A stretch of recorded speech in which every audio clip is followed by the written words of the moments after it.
Pennsylvania families like mine were hitting the wall.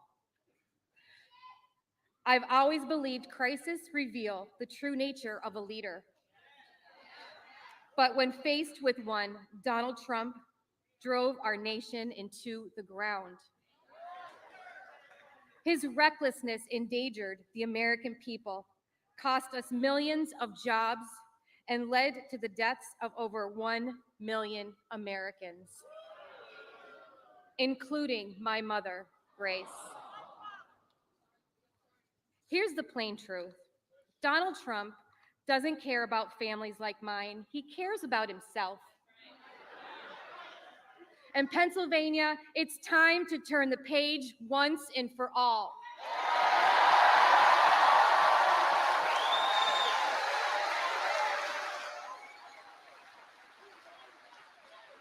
That is why we're not going back. We're not going back. We're not going back. We're not going back. That's why I am so excited, and yes, as a lifelong Republican, to cast my vote for Kamala Harris in November.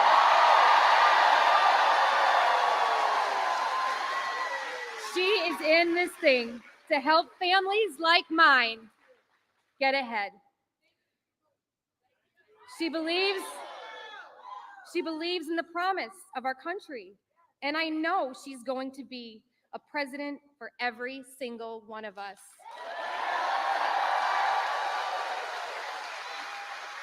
And I hope every single person tuning in will join me in voting for her this November. To turn the page, to protect our freedoms, to protect our democracy, and to build up the middle class. It is now my honor to introduce the next president of the United States and the definition of true leadership, Vice President Kamala Harris.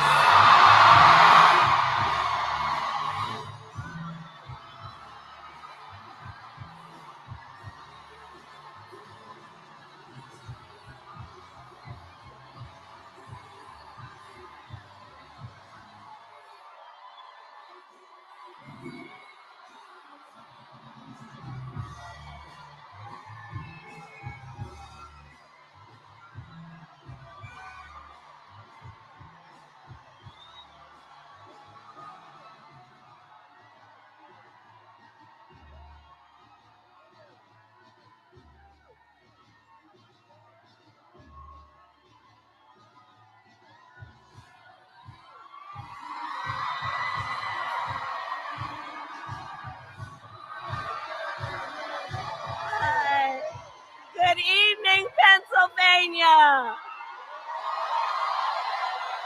Good evening. Can we please hear it for Mary Grace?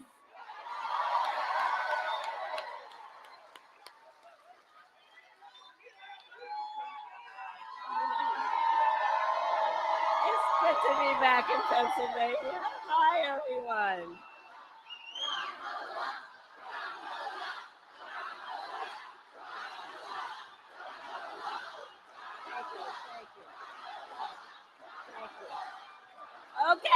Okay. We got some business to handle. Okay.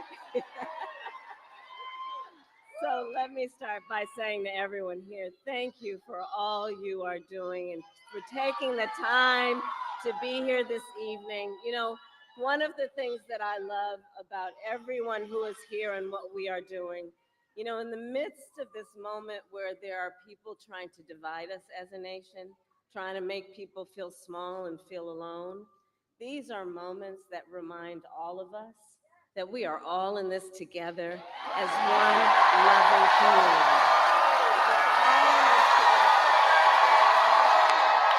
We're all in this together. So thank you all for the time you've taken to be here this evening. I want to thank also all the incredible leaders including Governor Shapiro, who you heard from earlier, Senator Bob Casey, who we will re-elect to the United States Senate, and Mayor Brown, and thank you, Mayor, for the warm welcome. All right, so Pennsylvania, 3 days ago, Donald Trump and I had our debate. You watched it.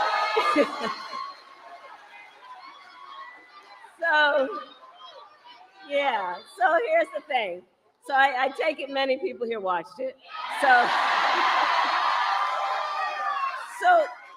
you'll remember that night I talked about issues that matter to families across America, like bringing down the cost of living, investing in America's small businesses, protecting reproductive freedom,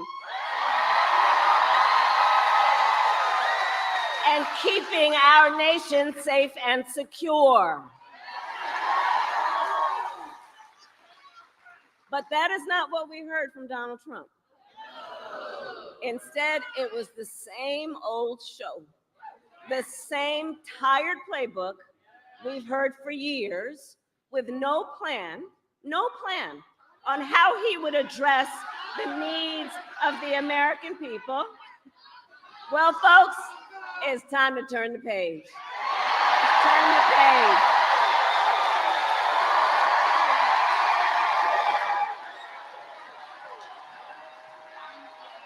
We're not going back. We're not going back. And we are not going back because America is ready for a new way forward.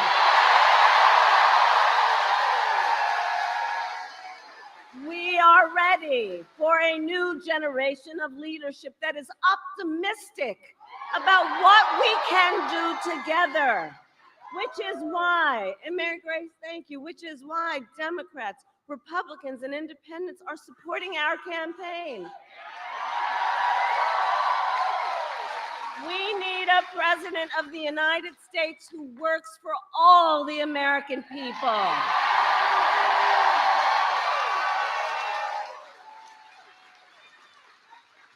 And that just stops with all the trying to divide us. Like, people are exhausted with that stuff. Exhausted.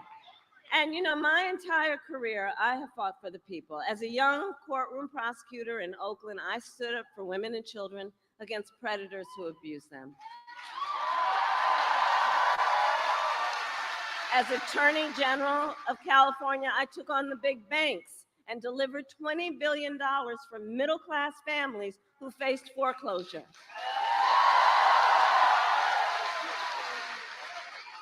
I stood up for veterans and students being scammed by big for-profit colleges. For workers who are being cheated out of the wages they were due. For seniors facing elder abuse. And as Attorney General of a border state, I took on transnational criminal organizations like the Sinaloa cartel that traffic in drugs and threaten the safety of our communities.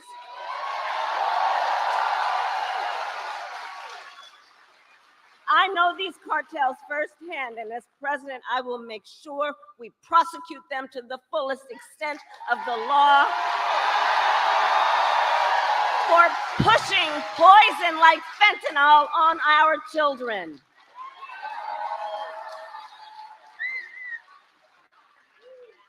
And as president, I will fight on behalf of all communities and all Americans. And together, we will build a brighter future for our nation.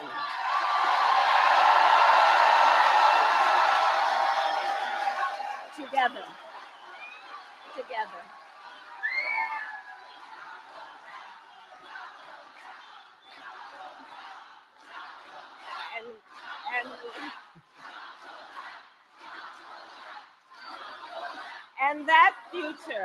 And that future we build will include what I call an opportunity economy, so that every American has an opportunity to own a home, to build wealth, and to start a business.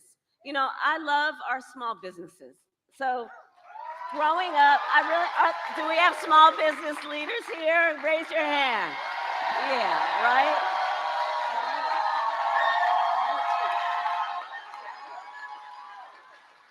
So growing up, my sister and my sister and me had a mother, excuse me, she passed. But our mother worked long hours. She worked hard, she worked long hours. And my sister Maya and I would go over to Miss Shelton's house. Miss Shelton lived a couple of doors down. And she helped my mother take care of us. And we, in fact, used to call her our second mother. Well, Miss Shelton was a small business owner. And I will tell you, since I was a child, I know the character and the person who is a small business owner. You're not only business leaders, you're civic leaders. You hold the community together. You're part of the fabric of the community, and small business owners are the backbone of America's economy. The backbone of America's economy. Which is why part of my plan that you heard about the other night will give a $50,000 tax deduction to start up small businesses, knowing that not everybody, like my opponent, got handed $40 million on a silver tray and then filed for bankruptcy 6 times. And people sometimes just need the opportunity, because we as Americans do not lack for ambition, for aspiration, for dreams, for the preparedness to do hard work. But not everyone has the opportunity, because not everyone has the access. When I talk about building an opportunity economy, it is grounded in that foundational belief that when given an opportunity, people excel every day. Every day.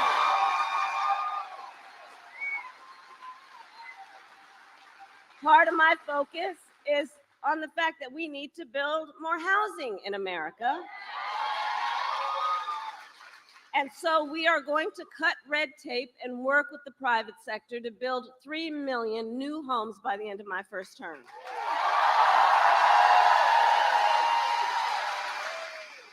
And I have a plan to help lower the cost of living for America's families on everything from health care to groceries, including I will take on corporate price gouging, which, as we know, is about those few bad guys taking advantage of desperate people, and there needs to be a consequence. Under my plan, more than 100 million Americans will get a tax cut, including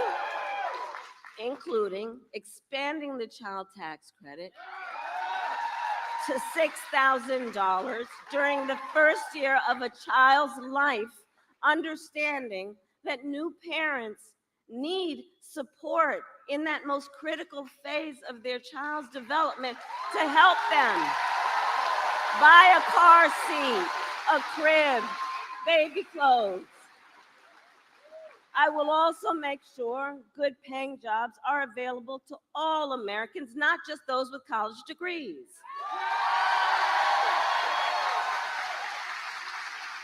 For far too long, our nation has encouraged only one path to success: a 4-year college degree.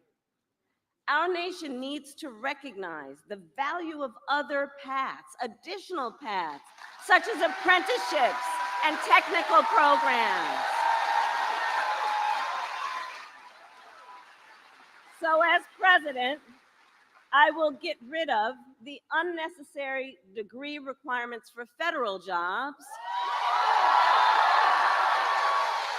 to increase jobs for folks without a 4-year degree, understanding that requiring a certain degree does not necessarily talk about one's skills.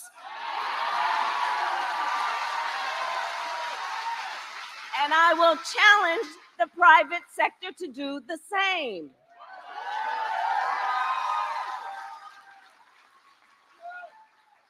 All of this to say, look, I come from the middle class. I understand where I come from, and I'm never going to forget that. And I will always put middle class working people first. It will always be my priority. Always be my priority. I know where I come from. I know where I come from.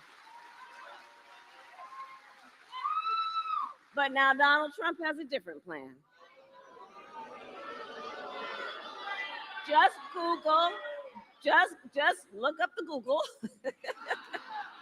Just Google Project 2025. It is a detailed, dangerous blueprint for what he will do if he were elected president again. Donald Trump will give billionaires and corporations massive tax cuts like he did before. He intends to cut Social Security and Medicare. And he wants to impose what I call the Trump sales tax on everyday basic necessities, which, as economists have reviewed, would cost the average family nearly $4,000 more a year. In fact, independent economists like Goldman Sachs have said my plan would grow our economy, and his plan would shrink the economy, reignite inflation, and send us into a recession by the middle of next year. On top of all of this, Donald Trump intends to end the Affordable Care Act. And let's remember, like, we're not here with Trump amnesia. We remember when he was president, he tried 60 times to end the Affordable Care Act. And as he said in the debate just this week, he has no plan to replace it. Right. You said it. He said he has, quote, concepts of a plan. Concepts of a plan. No actual plan. So let's just think about this for a moment. He's going to threaten health insurance for the 45 million people who rely on it based on a concept.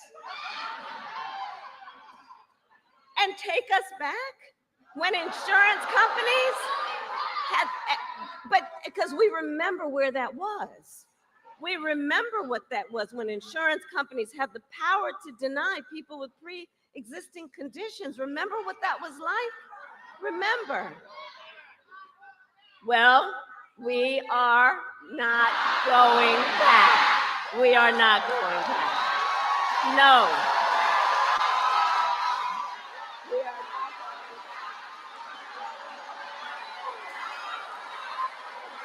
back.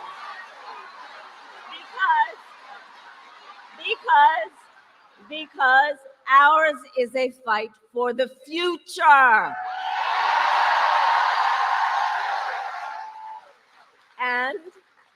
And ours is a fight for freedom. Like the fundamental freedom of a woman to make decisions about her own body and not have her government telling her what to do. And we remember how we got here.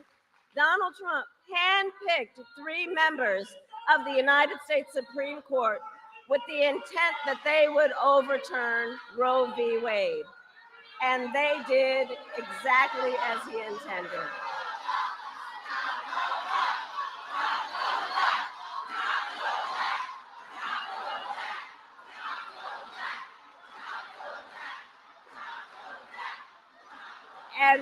And we understand where we are. We understand where we are.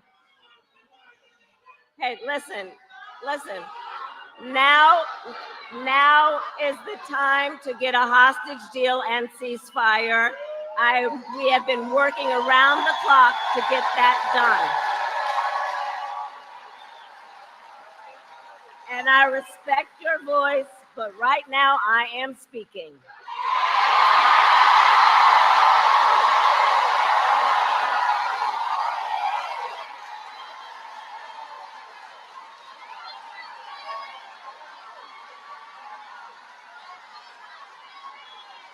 on the issue of fundamental rights and freedoms, we remember how he selected those members of the Supreme Court to undo Roe v. Wade. They did just as he intended. And what we have seen is in state after state, they passed laws to criminalize healthcare providers, to punish women. Now more than 20 states have a Trump abortion ban. Many with no exceptions for rape and incest, which is immoral. To tell a survivor of a violation to their body that they don't have a right to make a decision about what happens to their body next, that's immoral. And let us agree, one does not have to abandon their faith or deeply held beliefs to agree the government should not be telling her what to do. Not the government. And I will tell you, when Congress passes a bill to restore reproductive freedom, as President of the United States, I will proudly sign it into law. Proudly.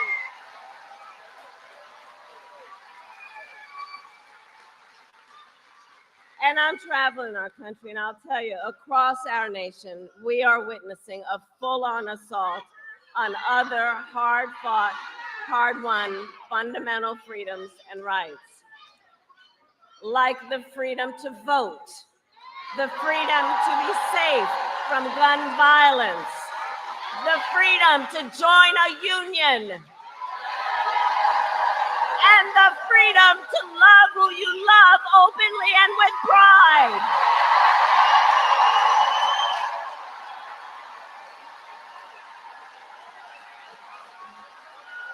And generations, let's remember who we are as Americans. Generations before us led the fight for freedom.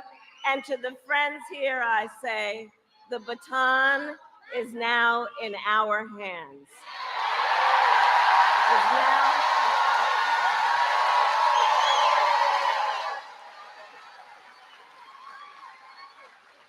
And so much is on the line in this election. We all know and remember, this is not 2016 or 2020.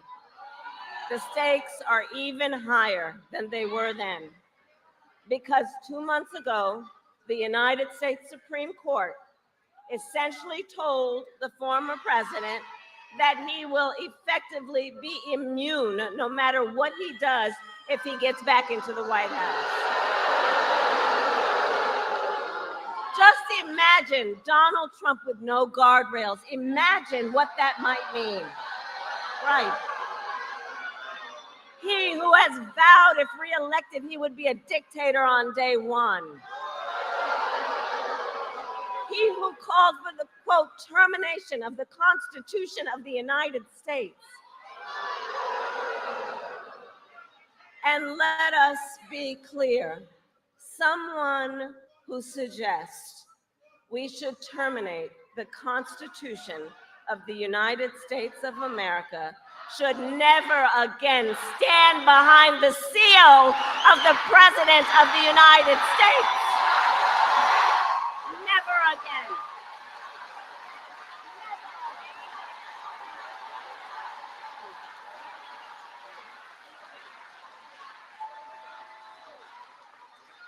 So Pennsylvania, it all comes down to this. We are here together because we love our country. We love our country. And we who are here understand the awesome responsibility that comes with the greatest privilege on earth, the privilege and pride of being an American.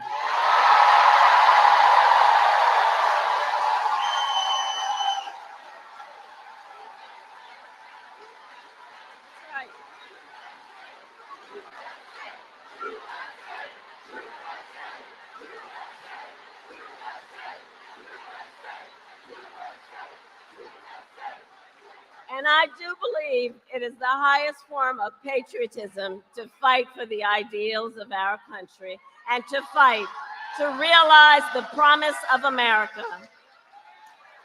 So, Pennsylvania, 53 days until Election Day.